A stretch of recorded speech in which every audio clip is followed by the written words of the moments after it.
देवराजसेव्यमानपावनाङ्घ्रिपङ्कजं व्यालयज्ञसूत्रमिन्दुशेखरं कृपाकरं नारदादियोगिवृन्दवन्दितं दिगम्बरं काशिकापुरातिनाथकालभैरवं भजे।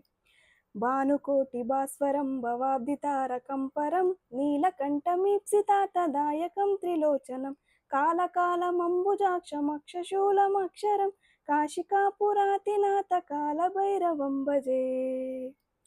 शूलटङ्कपाशदण्डपाणिमादिकारणं श्यामकायमादिदेवमक्षरं निरामयं भीमविक्रमं प्रभुं विचित्रताण्डवप्रियं काशिकापुरातिनाथकालभैरवं भजे।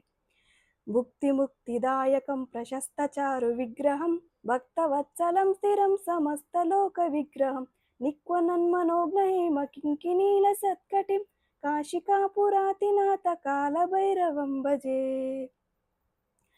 धर्मसेतुपालकं त्वधर्ममार्गनाशनं कर्मपाशमोचकं सुशर्मदायकं विभुं स्वर्णवर्णकेशपाशशोभिताङ्गमण्डलं काशिकापुरातिनाथकालभैरवं भजे।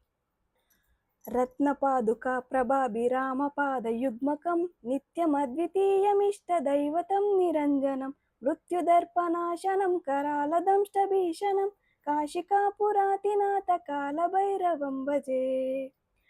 अट्टहासभिन्नपद्मजाण्डकोशसन्ततिं दृष्टिपातनष्टपापजालमुग्रशासनम् अष्टसिद्धिदायकं कपालमालिकाधरं काशिकापुरातिनाथकालभैरवं भजे।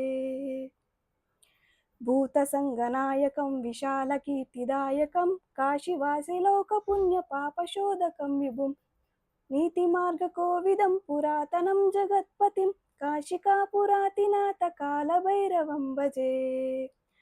कालभैरवाष्टकं पठन्ति ये मनोहरं धर्ममुक्तिसाधनं विचित्रपुण्यवर्धनं शोकमोहदैन्यलोभकोपतापनाशनं ते प्रयान्ति कालभैरवाङ्घ्रिसन्निधिं ध्रुवम्।